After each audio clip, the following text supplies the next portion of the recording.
இடம்பொருள் நேயர்களுக்கு வணக்கம். ஸோ இன்னைக்கு வந்து பார்த்திங்க அப்படின்னா இந்த பாக்யலட்சுமி சீரியலில் இந்த ஜெனி செடியனை வச்சு நடக்கிற கூத்து ஒரு பக்கம்னா, இன்னொரு பக்கம் பெரும் கூத்து அப்படிங்கிறது இந்த கணேஷை கொண்டது தான். கணேஷ் எப்படி செத்தாருங்கிறது நம்ம எல்லாத்துக்கும் தெரியும். ஒரு ஆக்சிடெண்ட்டில், பைக் ஆக்சிடெண்ட்டில் போகும்போது லாரி அடித்து செத்தார். ஹாஸ்பிட்டலில் இருக்கார். அதுவும் கடைசி நிமிஷத்தில் என்ன சொல்லிட்டு சாகிறாரு அப்படின்னா அமிர்தாவை படிக்க வச்சுருங்க அப்படின்ட்டு சாகிறாரு. ஏன்னா 12th முடிச்ச பொண்ணை கட்டி வச்சிட்டாங்க, அந்த பொண்ணு படிக்கணும்னு ஆசைப்படுது அப்படின்ட்டு. ஆனால் அவருக்கு தெரியாது தன்னுடைய குழந்தையே பிறக்க போகுது அப்படின்ட்டு. சென்னைக்கு வராங்க. ஒரு டிகிரி படித்து முடிக்கிறதுக்கு 3 வருஷம் ஆகும். ஸோ 3 வருஷம் படித்து முடிக்கிறாங்க.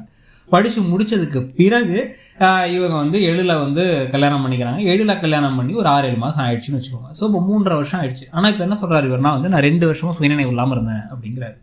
சரி, நீங்கள் 3 வருஷம் சுயநினைவு இல்லாமல் இருந்தீங்க அப்படின்னா கூட எங்கே இருந்தீங்க? சுடுகாட்டில் சுயநினைவு இல்லாமல் இருந்தீங்களா அப்படிங்கிறது நமக்கு ஒன்றும் புரியல. அதுக்கான ஒரு எக்ஸ்ப்ளனேஷன், லாஜிக் அதை பற்றிலாம் இல்லை. பார்க்குறவங்க என்ன வேணாலும் நம்ம கொடுத்தா பார்ப்பாங்க, நம்ம போடுங்க. இந்த ஹோட்டலுக்கு போய் ஆர்டர் பண்ணுற மாதிரிலாம் கிடையாதுங்க, மெனு கார்டெலாம் கிடையாது. நான் சொல்கிறதான் நீங்கள் பார்க்கணும்.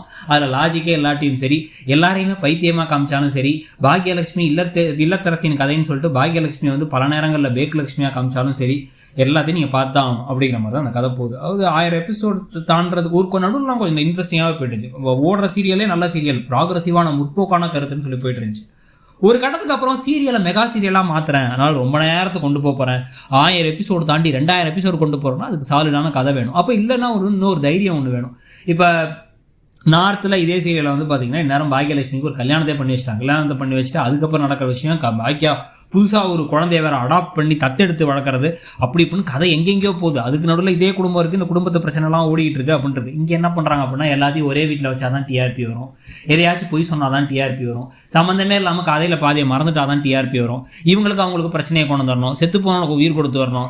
அதுக்கப்புறமா பார்த்தீங்க அப்படின்னா இப்படியே கதை போயிட்டு இருந்துச்சு அப்படின்னா சம்மந்தமே இல்லாமல் இன்னும் இனியாவுக்கு ஒரு கல்யாணத்தை பண்ணி வைப்போம். ஸ்கூல் தானே படிக்குது அந்த பொண்ணு, பரவாயில்லைங்க, காலேஜ் வந்துட்டாங்கல்ல, இப்போ காலேஜ் வந்துட்டா என்ன 18 வயசு ஆயிடுச்சு, இப்போ ஒரு கல்யாணத்தை பண்ணி விட்டு அதை ஒரு கதையாக தனியாக கொண்டு போவோம் அப்படிங்கிற மாதிரி தான் அந்த கதை போகுதே தவிர இன்ட்ரெஸ்டிங்காக எதுவும் நடக்கிற மாதிரி நமக்கு தோணல. இப்போ கடைசியாக அடுத்து இப்போ என்ன நடக்க போகுது?